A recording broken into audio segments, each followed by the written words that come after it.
जय श्री हरि, जय श्री कृष्ण। श्रीमद् भगवद गीता अध्याय 15 पुरुषोत्तम योग। श्री भगवान ने कहा, हे अर्जुन, इस संसार को अविनाशी वृक्ष कहा गया है, जिसकी जड़ें ऊपर की ओर हैं और शाखाएं नीचे की ओर, तथा इस वृक्ष के पत्ते वैदिक स्तोत्र हैं।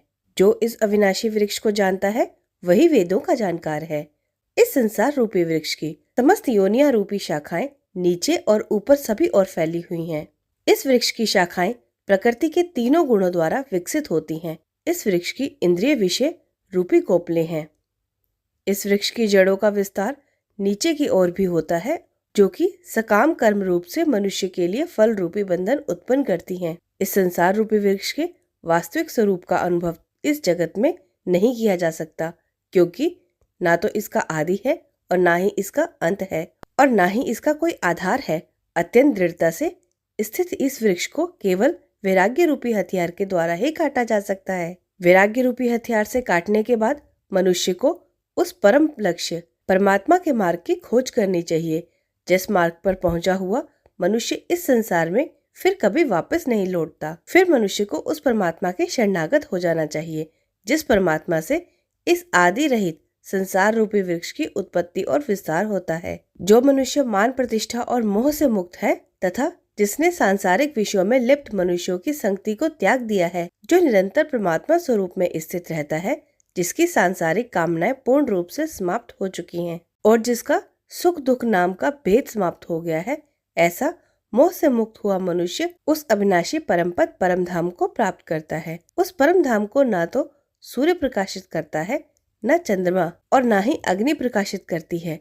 जहाँ पहुंचकर कोई भी मनुष्य इस संसार में वापस नहीं आता, वह मेरा परम धाम है। हे अर्जुन, संसार में प्रत्येक शरीर में स्थित जीवात्मा मेरा ही सनातन अंश है, जो कि मन सहित 6 इंद्रियों के द्वारा प्रकृति के अधीन होकर कार्य करता है। शरीर का स्वामी जीवात्मा 6 इंद्रियों के कार्यों को संस्कार रूप में ग्रहण करके एक शरीर का त्याग करके दूसरे शरीर में उसी प्रकार चला जाता है, जिस प्रकार वायु गंध को एक स्थान से ग्रहण करके दूसरे स्थान तक ले जाती है। इस प्रकार दूसरे शरीर में स्थित होकर जीवात्मा कान, आँख, त्वचा, जीभ, नाक और मन की सहायता से ही विषयों का भोग करता है। जीवात्मा शरीर का किस प्रकार त्याग करती है, किस प्रकार शरीर में स्थित रहती है और किस प्रकार प्रकृति के गुणों के अधीन होकर विषयों का भोग करती है, मूर्ख मनुष्य कभी भी इस प्रक्रिया को नहीं देख पाते।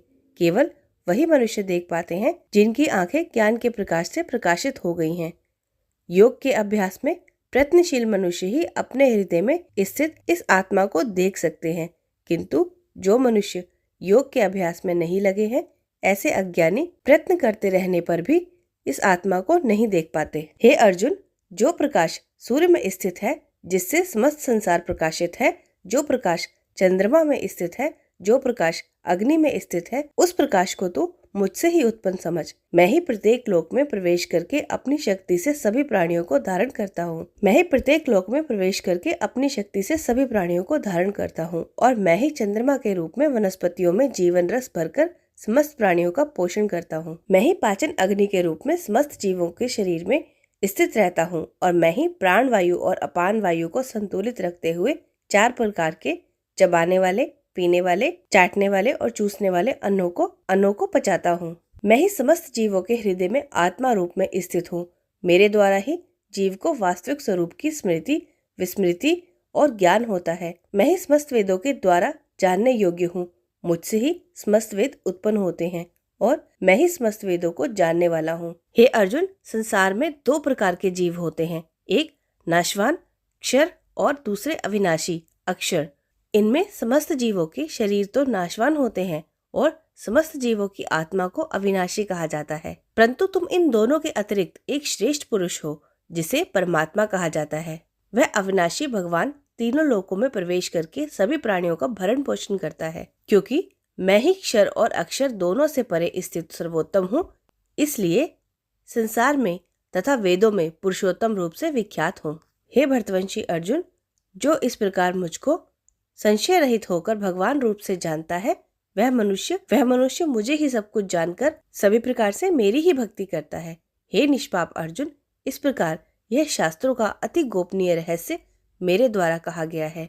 हे भरतवंशी, जो मनुष्य इस परम ज्ञान को इसी प्रकार से समझता है वह बुद्धिमान हो जाता है और उसके सभी प्रयत्न पूर्ण हो जाते हैं। इस प्रकार उपनिषद, ब्रह्म विद्या तथा योग शास्त्र रूप श्रीमद् भगवद गीता के श्री कृष्ण अर्जुन संवाद में पुरुषोत्तम योग नाम का 15वां अध्याय संपूर्ण हुआ। जय श्री हरि, जय श्री कृष्ण।